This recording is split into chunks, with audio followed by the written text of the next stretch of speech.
अब मैं ये चाहता हूं कि एक 15 मिनट के खिताब आप हजरात बेहतरीन समात फरमा लें। मुहिब्बे गिरामी बिरादरे असगर हजरत हाफिजो कारी आज़ाद आलम साहब कबिला खतीब इमाम सलौनी मस्जिद जिला गोंडा आपके सामने तशरीफ फरमा है। नूर में डूबा हुआ मेरा जो हर एक पर होता, मैं अगर गुंबदे खदरा का कबूतर होता। आसमां तेरी सजावट में कमी थी वरना अरे चांद सरकार के दहलीज का पत्थर होता, चांद सरकार के दहलीज का पत्थर होता और मैं बन के खाक हवा में बिखर गया होता। तुम्हारी याद ना होती तो मर गया होता और पलट कर आया, तुम्हारी याद ना होती तो मर गया होता। पलट कर आया जो सूरज तो इसमें हैरत किया, अरे वो चाहते तो जमीन पर उतर गया होता, वो चाहते तो जमीन पर उतर गया होता। और 4 मिसरा अब तक और पहुंचा दूं कि ख्याल तौबा हमें बेकरार करता है, नबी के जिक्र का दिल इंतजार करता है। कोई करे या ना करे जिक्र शाफ़े महशर, अमा नबी का जिक्र तो परवरदिगार करता है, नबी का जिक्र तो परवरदिगार करता है। आइए हजरत का इस्तकबाल नारे तकबीर और नारे रिसालत से किया जाए। नारे तकबीर, नारे तकबीर, नारे रिसालत, नारे रिसालत। जश्ने गौसुल वरा, जश्ने गौसुल वरा, जश्ने गौसुल वरा सरकार आला हजरत हुजूर सैयदी बकाई साहब कबिला। नारे तकबीर, नारे रिसालत, कारी आज़ाद आलम साहब कबिला माइक। जहाँ ज़िक्र हबीब होता है खुद खुदा भी करीब होता है, उनकी महफिल में बैठने वाला आदमी खुश नसीब होता है। आज की रात नूरानी रात है, हम और आप अपने मुक़द्दर पर जितना नाज करें उतना कम है। आला हजरत बरेली की धरती से पुकारते हैं, सुबह तैबा में हुई पटता है बाड़ा नूर का, सुबह तैबा में हुई पटता है बाड़ा नूर का, और सदका लेने नूर का आया है तारा नूर का। और या रसूल अल्लाह अलैहिस्सलाम, मैं गदा तू बादशाह, भर दे प्याला नूर का, नूर दिन दूना तेरा दे डाल सदका नूर का, नूर दिन दूना तेरा दे डाल सदका नूर का। और चांद झुक जाता जिधर उंगली उठाते महद में, क्या ही चलता था इशारों पर खिलौना नूर का, क्या ही चलता था इशारों पर खिलौना नूर का। और किसी शायर ने क्या ही खूब लिखा है कि अदना थे आला वो ज़ीशान हो गए, अदना थे आला वो ज़ीशान हो गए, दस्ते नबी पे साहिबे ईमान हो गए। और क्यों पत्थरों को खुदा मानते हैं लोग, पत्थर तो कलमा पढ़ के मुसलमान हो गए, पत्थर तो कलमा पढ़ के मुसलमान हो गए। और खुश्की पौधों को जान देते हैं, कंकरों को जुबान देते हैं। बोलिए ना, खुश्की पौधों को जान देते हैं, कंकरों को जुबान देते हैं। और ख्वाजाए ख्वाजगान को आका सारा हिंदुस्तान देते हैं, ख्वाजाए ख्वाजगान को आका सारा हिंदुस्तान देते हैं। और मेरा दिल क्यों हुआ बीमार कोई क्या जाने, बोलिए ना, मेरा दिल क्यों हुआ बीमार कोई क्या जाने, मुझको आका से हुआ प्यार कोई क्या जाने, मुझको आका से हुआ प्यार कोई क्या जाने।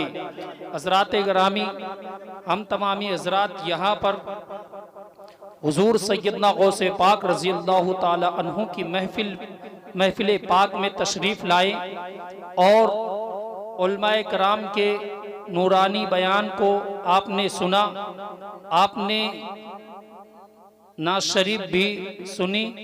और हम तमामी हज़रात यहाँ पर बड़े खुश नसीब हैं जो ऐसी कम रातें हमें और आपको नसीब होती है, क्योंकि हज़रत इमाम हुसैन रज़ी अल्लाह ताला अन्हु, मैं आपको एक बात बताना देना चाहता हूँ कि हज़रत इमाम हुसैन रज़ी अल्लाह ताला अन्हु जब मैदान करबला में गए थे तो वहां पर ना दौलत के लिए गए थे, ना खजाने के लिए गए थे, ना तख्तो ताज के लिए गए थे, लेकिन मैदान करबला में गए थे तो सिर्फ कुरान को बचाने के लिए गए थे, नमाज को बचाने के लिए गए थे।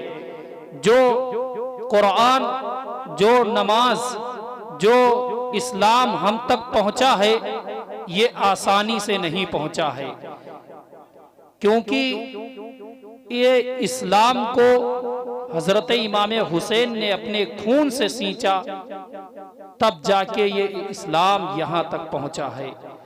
तो हमें और आपको चाहिए कि जिस कुरान को बचाने के लिए, जिस नमाज को बचाने के लिए हजरत इमाम हुसैन रजी अल्लाह ताला अन्हु ने मैदान करबला में शहादत का जाम पी लिया, लेकिन अपने नाना के गुनहगार उम्मतियों को ये सबक दे दिया करबला की सरजमीन से, ए मेरे नाना के उम्मतियों, तुम पर कितनी भी बड़ी मुसीबत आ जाए, लेकिन तुम हर हाल में नमाज को मत छोड़ना। लेकिन हमारा और आपका मामला क्या है?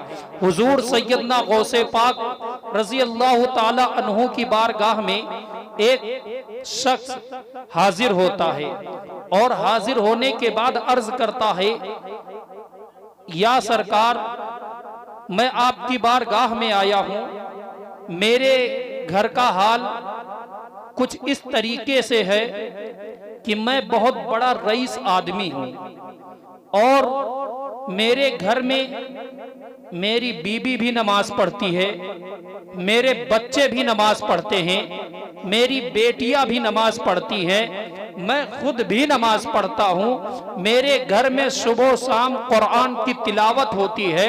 लेकिन ए मेरे सरकार, मैं आपकी बारगाह में आया हूं इसलिए कि काफी दिन से मेरे घर की बरकत को उठा ली गई है। हुजूर सैयदना गौसे पाक रजी अल्लाह ताला अन्हु की बारगाह में वो शख्स खड़ा होकर अर्ज कर रहा है। हुजूर सैयदना गौसे पाक जिलानी बगदादी रहमतुल्लाह अलैह फरमाते हैं कि तुम यहाँ जिस मकसद के लिए आए हो, तुम्हारे घर में कुरान भी पढ़ा जा रहा है, तुम्हारे घर में नमाज भी पढ़ी जा रही है, लेकिन तुम्हारे घर से बरकत क्यों उठा ली गई? वो शख्स अपने घर से जब चला था तो ये दिल में सोच कर चला था कि इस वक्त के अगर कोई बगदाद में सबसे बड़े वली मौजूद हैं तो वो हुजूर सैयदना गौसे पाक रजी अल्लाह ताला अन्हु हैं। उनकी बारगाह में मैं जाऊंगा और जाकर अपनी फरियाद करूंगा ताकि वो मुझे कोई ताबीज देंगे, वो मेरे लिए दुआ करेंगे रब ताला से, ताकि मेरे घर की बरकत वापस चली आए, मेरे घर की रौनक वापस चली आए, मैं जिस तरीके से रईस था उसी तरीके से मेरी रईसी कायम रहे।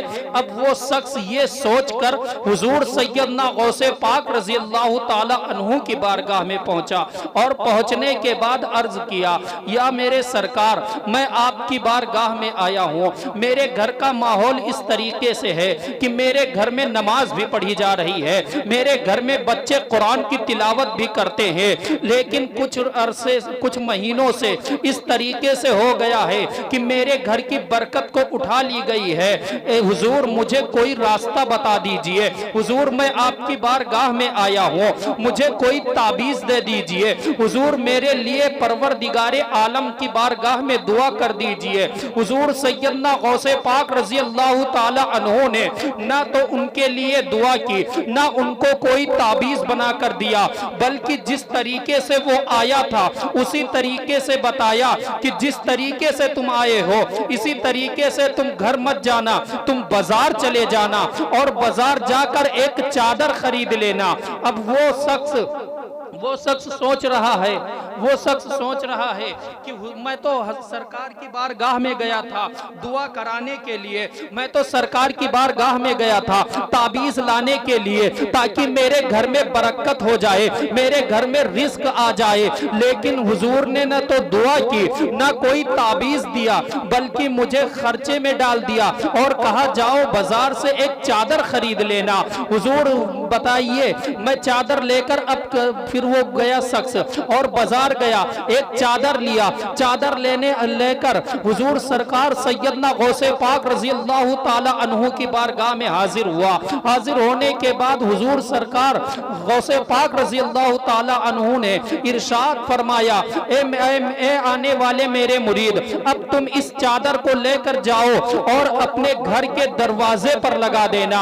अब वो मुरीद उस चादर को लेकर जाता है और ले जाने के बाद अपने घर के दरवाजे पर लगा देता है और अपनी बीबी से कहता है कि मैं तो सरकार की बारगाह में गया था दुआ कराने के लिए, मैं तो सरकार की बारगाह में गया था ताबीज लाने के लिए ताकि मेरे घर में बरकत हो जाए, मेरे घर में रिस्क आने लगे। लेकिन सरकार ने तो कहा एक चादर ले लो, वही चादर मैं लेकर आया हूँ, इसे दरवाजे पर टांग दो। वो बीबी लेकर जाती है, उस चादर को दरवाजे पर लगा देती है। लेकिन कुछ महीने गुजरने के बाद फिर अब जितना वो रईस था उसका डबल उसका आमदनी हो गया, उसका डबल मुनाफा हुआ, उसके घर में खैरो बरकत आ गई। अब वो शख्स अपने घर से चलता है, हुजूर सैयदना गौसे पाक रजी अल्लाह ताला अन्हु की बारगाह में पहुंचता है और अर्ज करता है, या मेरे सरकार, मैं आपकी बारगाह में जब पहली मर्तबा आया था तो मैं परेशानी की हालत में आया था, मैं मजबूरियों में आया था। ए मेरे सरकार, उस वक्त मेरे घर में कुरान पढ़ा जा रहा था, मेरे घर में नमाज भी पढ़ी जा रही थी, लेकिन मेरे घर की बरकत खत्म हो गई थी। जब मैं पहली बार आया था आपने इरशाद फरमाया था कि तुम एक चादर ले लेना, उस चादर को लेकर जाओ अपने घर के दरवाजे पर टांग देना। मैंने उस चादर को जब से अपने घर के दरवाजे पर टांगी है तब से मेरे घर में बरकत आना शुरू हो गई है, मेरे घर का रिस्क भी बढ़ गया है। ए मेरे सरकार, मैं आपकी बारगाह में आया हूँ, मुझे सिर्फ इतना बता दीजिए उस चादर में राज क्या था। तो हुजूर सैयदना गौसे पाक रजी अल्लाह ताला अन्हु इरशाद फरमाते हैं, ए मेरे आने वाले मुरीद, उस पर्दे में सिर्फ इतना राज था कि तुम्हारा घर रोड के किनारे पर था, सड़क पर था, तुम्हारा घर रास्ते में था और तुम्हारे घर में नमाज भी पढ़ी जाती थी, तुम्हारे घर में कुरान भी पढ़ी जाती थी। लेकिन जब कोई उधर से उस रास्ते से गुजरता था बेनमाजी की नजर तुम्हारे घर के अंदर पड़ जाती थी, इसीलिए रब ताला तुम्हारे घर से बरकत को उठा लिया था। अल्लाह अकबर। सोचो जरा मुसलमानों कि अगर एक नमाजी के घर पर, जिसके घर पर नमाज भी पढ़ा जाए, जिसके घर पर कुरान भी पढ़ा जाए, उस घर में अगर एक बेनमाजी की नजर पड़ जाए तो उसके घर की बरकत उठा ली जाती है। और आज हमारा और आपका हाल क्या है कि हम नमाज पर नमाज छोड़ रहे हैं, नमाज को तर्क कर रहे हैं, लेकिन कोई फर्क नहीं पड़ रहा है। एक नमाज छोड़ने पर 70 साल तुम्हें जहन्नम की आग में जलना पड़ेगा। सोचो जरा, एक मर्तबा सिर्फ आप एक जानबूझकर अगर आप नमाज छोड़ते हैं तो 70 साल आपको आग में जलना पड़ेगा।